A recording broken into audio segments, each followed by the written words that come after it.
Hello, hello. Let's take a look at the new Kuban map for IL2 Sturmovik.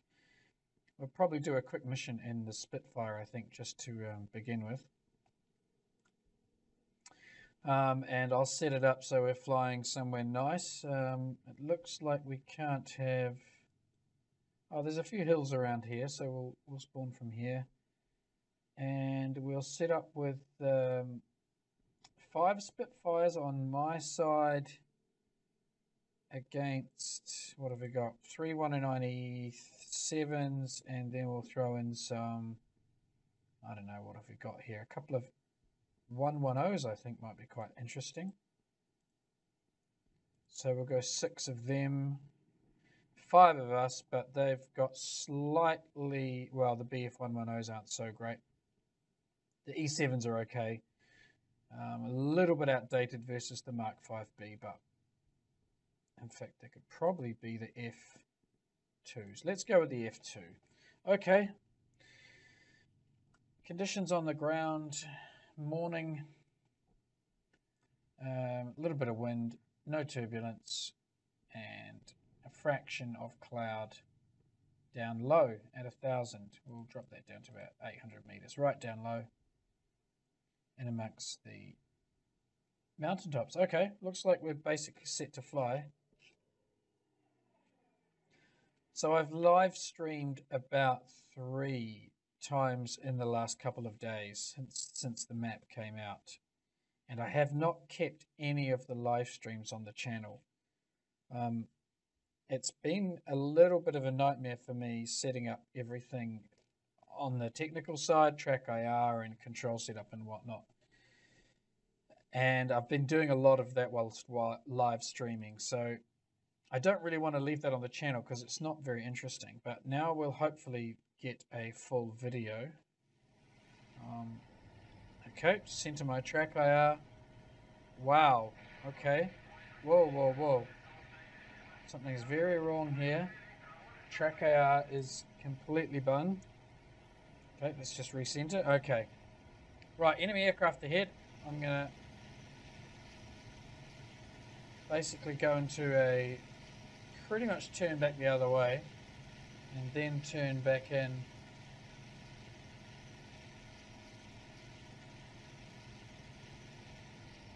Okay, so there's all the enemy aircraft here. The 109s are now making their pass through. The 110s are behind.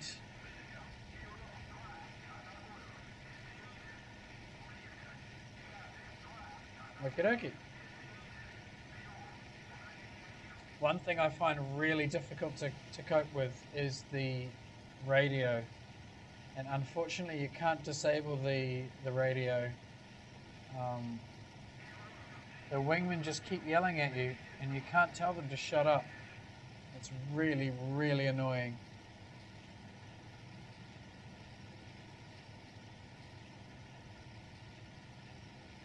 Spitfire. I do have a 109 up here, yep. I'm going to stay on this one because he's being chased by another Spit. In fact, I do need to open the radiator too. Okay.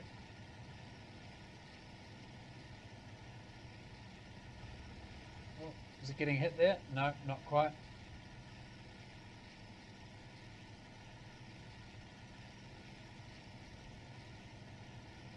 See if I can close the gap on this guy a little bit.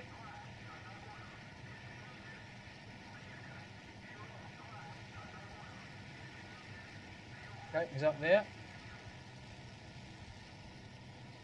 Quick check of 6. Okay, that looks like a 110 up behind, a bit higher. Right, close on this guy a little bit. Looks okay back there. Oh, there's that Spitfire. Oh, look at him go. He's not getting hits on though.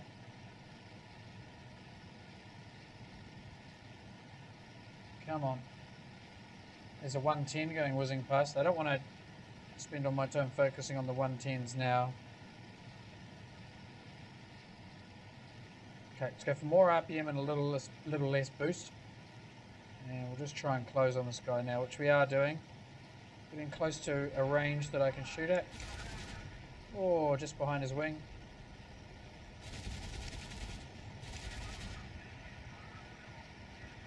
Throttle back, throttle back, throttle back. He's on fire.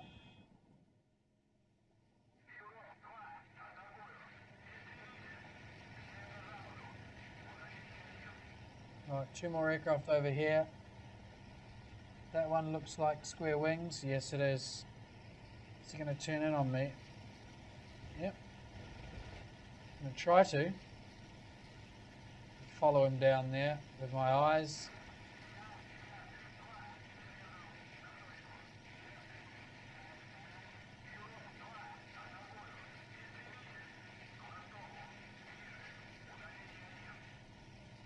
I'll let him run out of energy.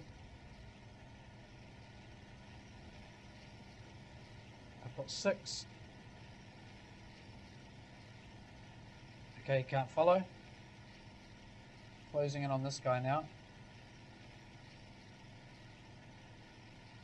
Oh, I've got a 110 behind me. Time to brake. Just on the buffet there. There goes the 110.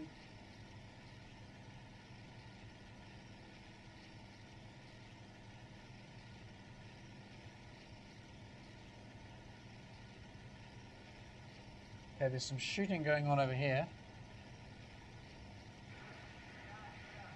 Okay, that's a 110 getting nailed by a Spitfire. I have to turn back into the stuff that's behind me. Okay. Oh wow, all sorts going on here. It's pretty stable performance-wise. There's no stuttering, no lagging about. Very nice and smooth.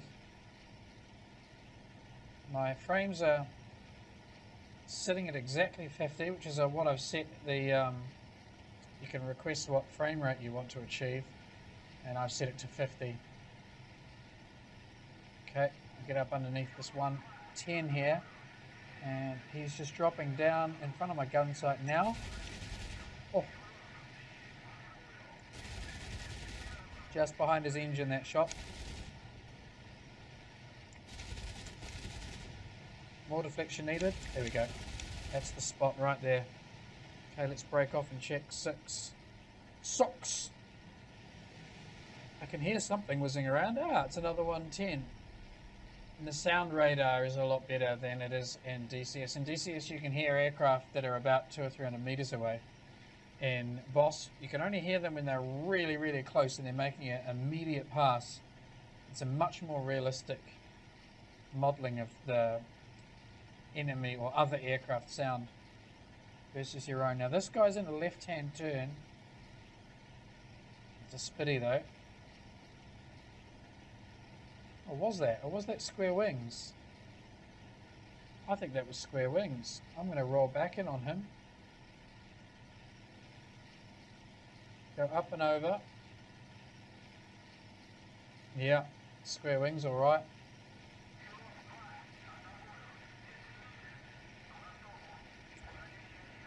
Okay, we'll loop over now.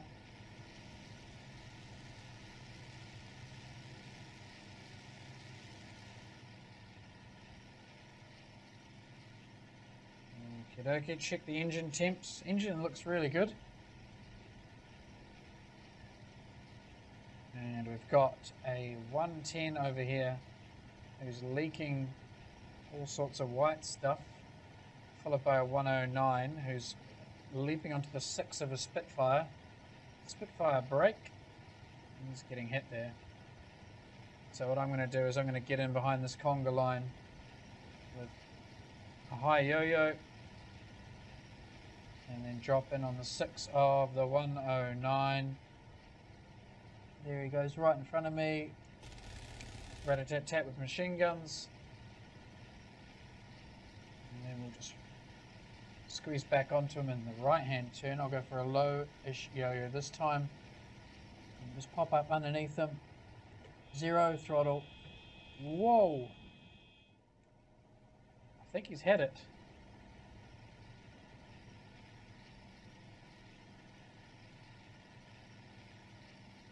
Yeah, he's had it already. Okay, let's focus on that 110. There's a Spitfire making a meal of a 110. In fact, this 109 is trying to re-enter the fray, I think. There he is there, just off in front of me. I'm down to machine guns. Now he can't hold his he can't hold his attitude here. Look, he's going to fly into that hillside. Yep, he's flying straight into the hillside. I'll let him go. There's the 110. And then you can hear him just as he got nice and close. Just hear him whizzing past. There's two engines, which is good. And once he's more than about 50 yards to 100 yards away, he's no longer audible.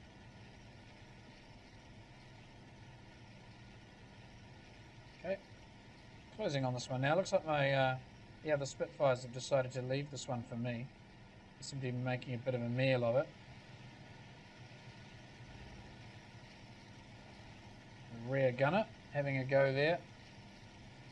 Got a nice turn radius for a beaten up aeroplane. Quite quick too.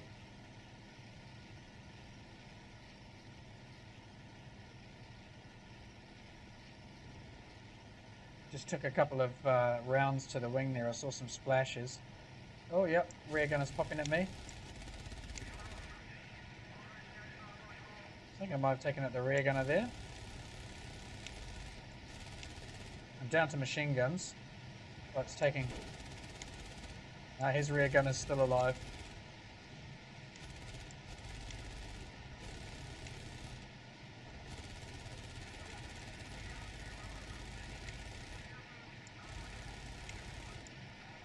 Okay, I'm out of ammo.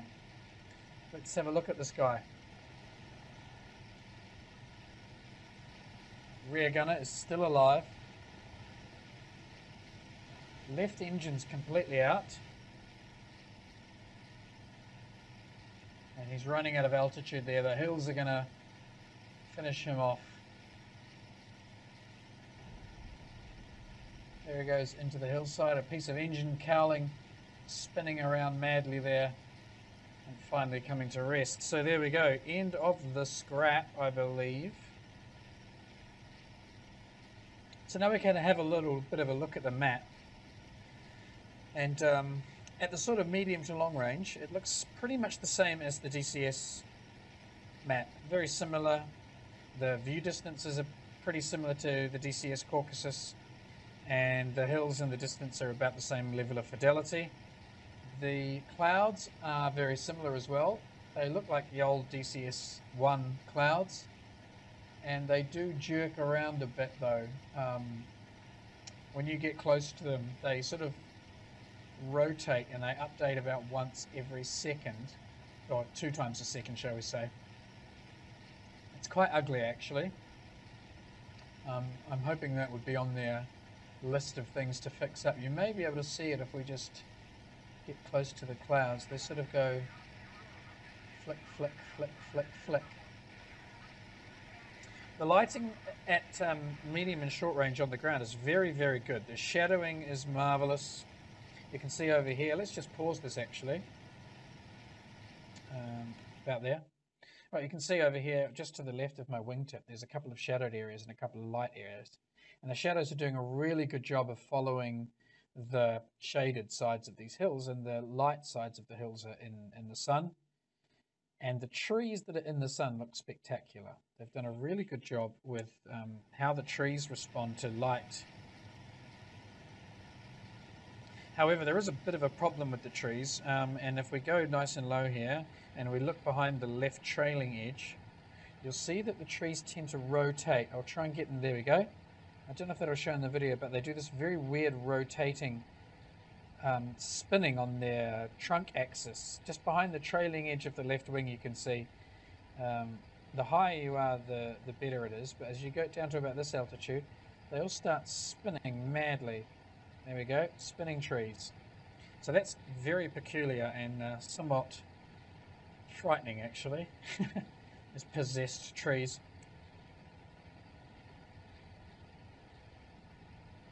Took me a very long time to get my track IR profile working, but it's pretty good at the moment.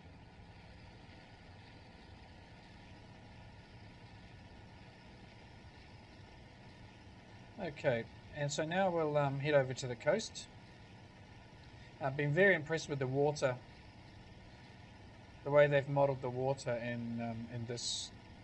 You can very easily tell how high above the water you are just with your eyes, just making visual contact with the water.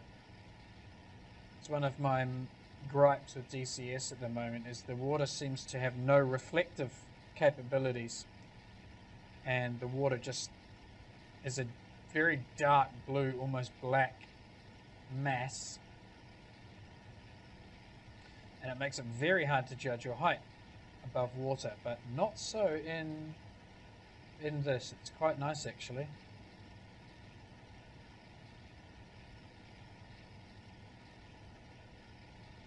Okay, the coast is over here, so we're going to fly on over.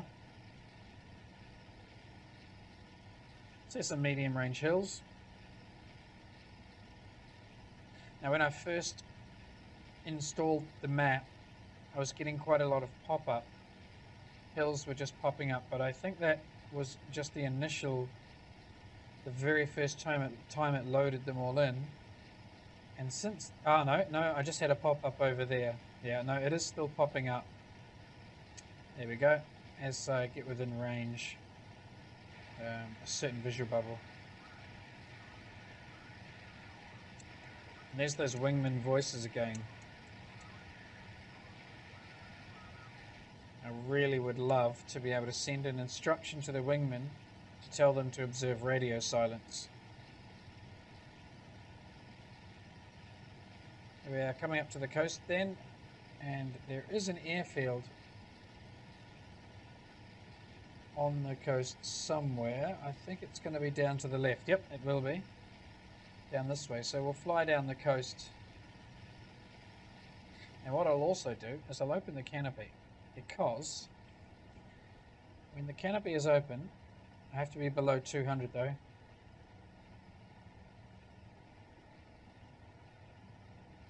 Shadowing there is a little bit excessive. I'm not sure where that's coming from. I think the trees are projecting shadows down the hillside. I'm not quite sure. The sun is up ahead. Oh no, it's actually the fact that the cliff is kind of beveled that's doing it. That's okay. It does look quite stripy.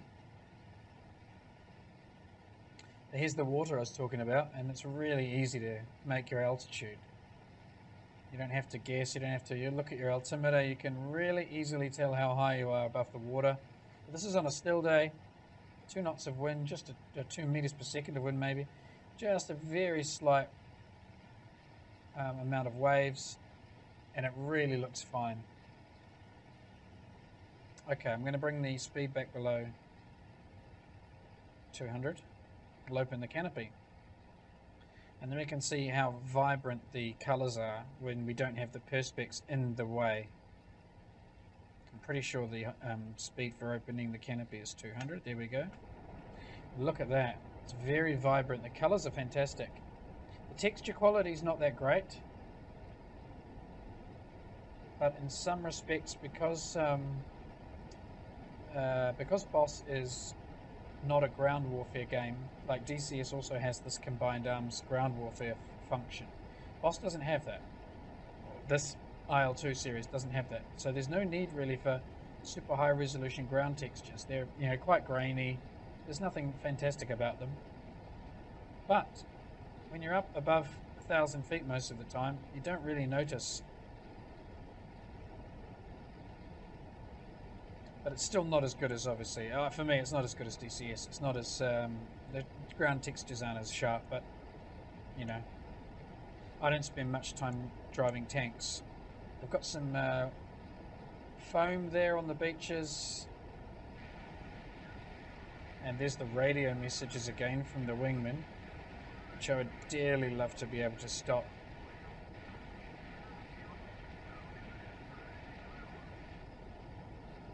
Another thing, when you put your head in the slipstream, you can actually hear it. Let's lean to the left. And lean back in. Quite cool. Close the canopy. Carry on back. to the south, and then we'll try and land. I have had some trouble landing, and I think it's the brakes I've got bound. So let me just pause it there.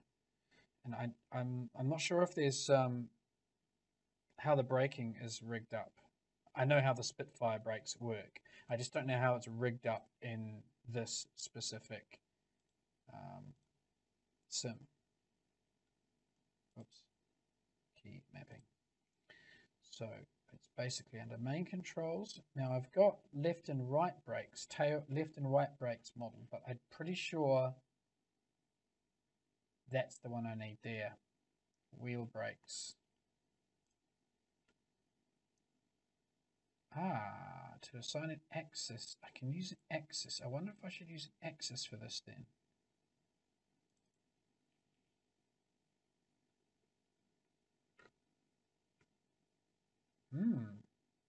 Now let's have a look in the cockpit and see if the brake lever behind the spade moves. Let's just go back in. We'll unpause. We'll see if this is actually bound now. Yes, it is. Okay, it's just the same as DCS. Fantastic. So I can set the brakes to fully on, half on. I can set the brake pressure via the brake pressure valve here. That's really good news. Okay, so it's exactly the same. Fantastic.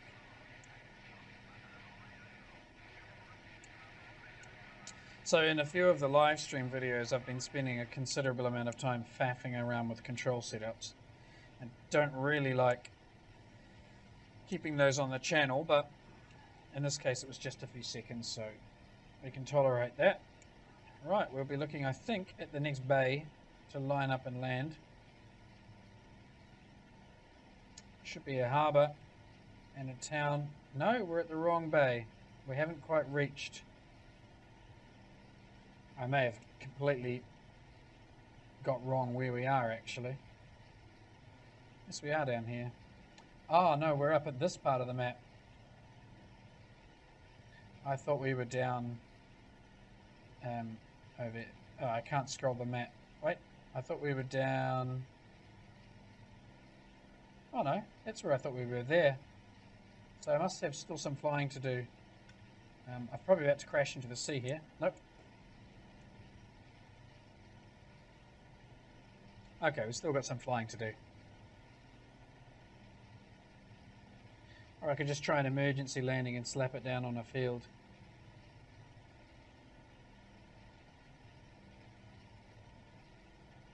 Just zooming in on some of the landscape here. The transition from sea to beach to land is very well done. There's a nice, here there you go, there's the nice vivid white foam. A nice slightly blurry shadow too. That's good to see. The shadow of my aircraft then as it was tracking along the sand was just ever so slightly blurry.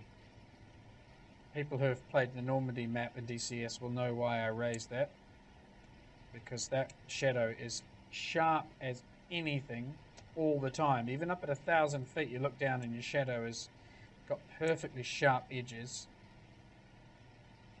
It's nice to see a shadow that's just a little blurry. Okay, we can start setting up I think for a landing shortly, because the airfield should be dead ahead. There it is, and there's an aircraft with its lights on down there. I haven't talked about that yet. The navigation light modeling is pretty bad. So I've just turned mine on so you can see what they look like close in. They look quite nice close in. That guy over there's got his on, and they basically look like candles or flaming torches sticking up off the airplane into the sky. It's not very well done. That would certainly be one thing I'd try and fix. It actually looks like they're sitting on top of the aircraft too. Okay.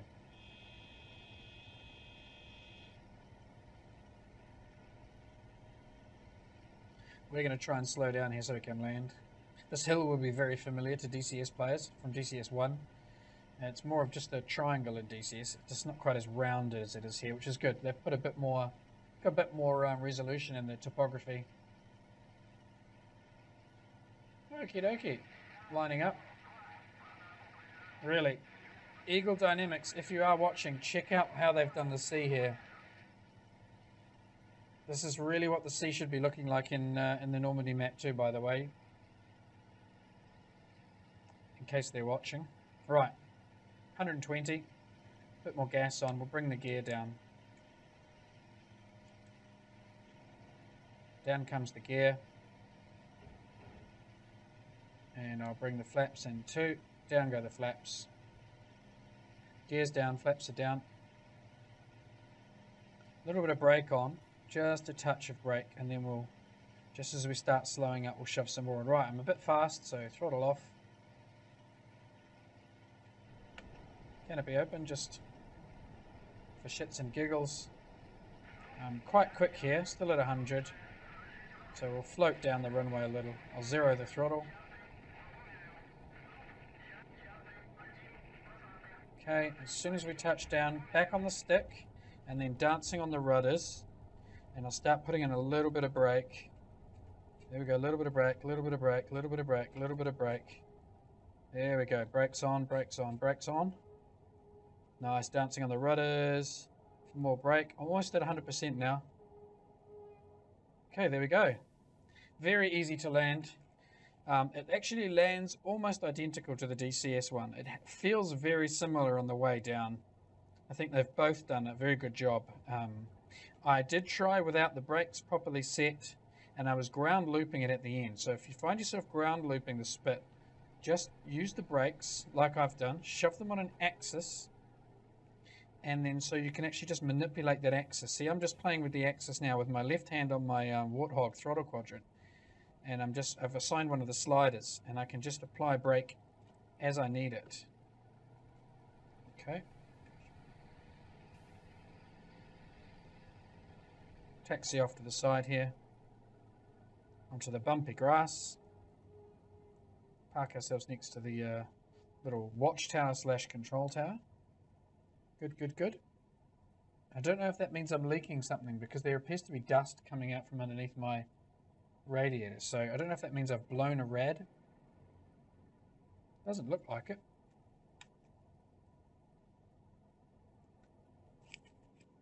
We'll just do the shutdown sequence. There we go. So there's a one-button shutdown sequence. It's not nearly as complex as DCS. Now here's the thing about this canopy. You can see how vibrant the colors are, but when I look back here, it's actually quite obvious. The canopy is incredibly opaque. It's almost about 10, maybe 20% opacity. And so when you've got two bits of canopy glass next to each other, it's very difficult to see through. One bit of canopy glass tends to dull all of the colors down, which is a bit of a shame actually, because the colors are quite vivid. But when you've got a bit of canopy glass in the way, as we're about to do, it dulls it down, and then you can see when you've got, as I showed you before, when we were looking through the two pieces of glass, or the four even, it's very difficult to see through. I'm not sure how suitable / realistic that is. I'm not quite sure what the opacity is of these Perspex canopies, plexiglass canopies, or whatever they were using back then. Good. Thanks for watching, guys. That was a bit of a few thoughts, bit of a fly around, a bit of a rat-a-tat-tat in Kuban. I'm slowly getting to the point where I think I might jump into a multiplayer server, but I suspect that we will do one or two more of these single-player missions, and then we'll jump in multiplayer, and you can watch me get my ass handed to me on a platter. Thanks for watching, as usual. I'll see you guys around. Take care.